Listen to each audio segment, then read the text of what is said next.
Support for this podcast comes from listeners and St. Alphonsus Health System, a regional network of hospitals, clinics, and care providers. St. Alphonsus offers comprehensive healthcare services to individuals and families throughout the community. More information about services and locations is available at stalphonsus.org.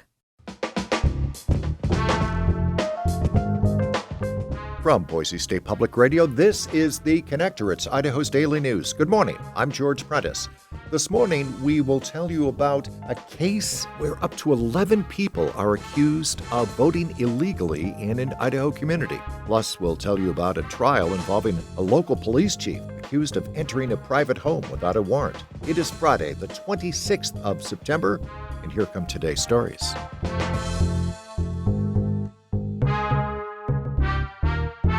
According to a new report, Idaho's push to upgrade its crumbling 911 system will run out of money in the very near future. James Dawson reports. So get up and get down. 911 is joking your town. Public Enemy rapped about poor ambulance responses to black neighborhoods in their 1990 hit 911 is a Joke. 35 years later, Idaho's outdated 911 system has misrouted calls to the wrong agency or even the wrong state when its old phone lines aren't down for repairs. Idaho officials began a statewide upgrade this year, but a new report finds the current fees charged for each cell phone or landline plan aren't enough to keep the project in the black. Democratic Representative Steve Birch says this upgrade should be a priority for lawmakers next year. There isn't a problem in this state that money can't solve, especially a fast-growing state with an aging infrastructure. Thursday's report also recommended the legislature appoint a state-level group to manage the project and oversee the shared infrastructure into the future. James Dawson, Boise State Public Radio News. It turns out that there will be an election for mayor in the city of Ketchum, after all. You may remember our reporting of how the Blaine County clerk had said Pete Pregages couldn't be on the ballot in Ketchum because he had claimed a homeowner's exemption in another community, Haley. The whole matter went to court.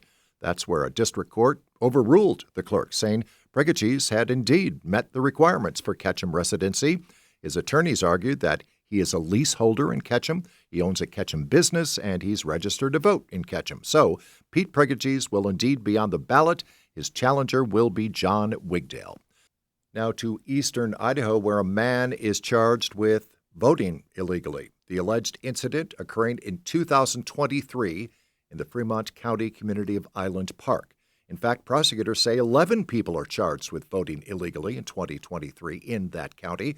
One of the accused is 43-year-old Chad Vanderbeek. Prosecutors say Vanderbeek voted in Island Park, but his mailing address was Idaho Falls. His attorney says Vanderbeek lives part of the year in Island Park and part of the year in Idaho Falls, and he insisted that Idaho law is vague regarding residency. The case has been continued to October 15th. If convicted, Vanderbeek faces a fine of up to $100,000 and the possibility of 15 years in prison. A federal judge has ruled against the city of Buell in a case where the city's police chief was accused of illegally entering a private home without a warrant and using excessive force. As Troy Oppie reports, a jury could decide damages owed by the city, but the judge's ruling also protected the chief. A traffic stop in late December 2023 escalated into 3 officers forcing their way into a private home and tasing Eli Johnson twice as his wife and child watched. Police said Johnson moved his car a short distance into his driveway during the traffic stop and went inside his home, ignoring their commands.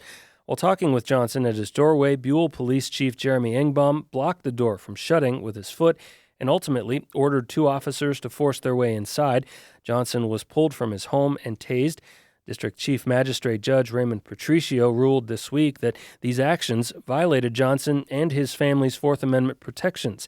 But the question of whether Engbaum used excessive force during the arrest will be answered at a future jury trial. Patricio allowed Engbaum some qualified immunity protections, dismissing claims made against him in a personal capacity, but that immunity could be reevaluated after trial. Troy Oppie, Boise State Public Radio News.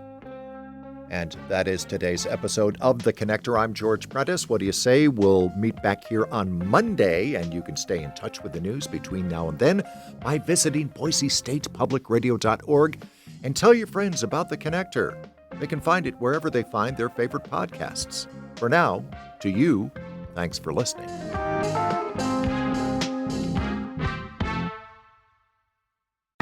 It's rare to find a podcast that can actually change your life. But when the show's called Life Kit, that's kind of the whole point. I'm Mariel Segarra.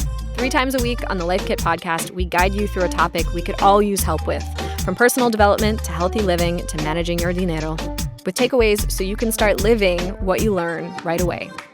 Escucha el Life Kit podcast from NPR.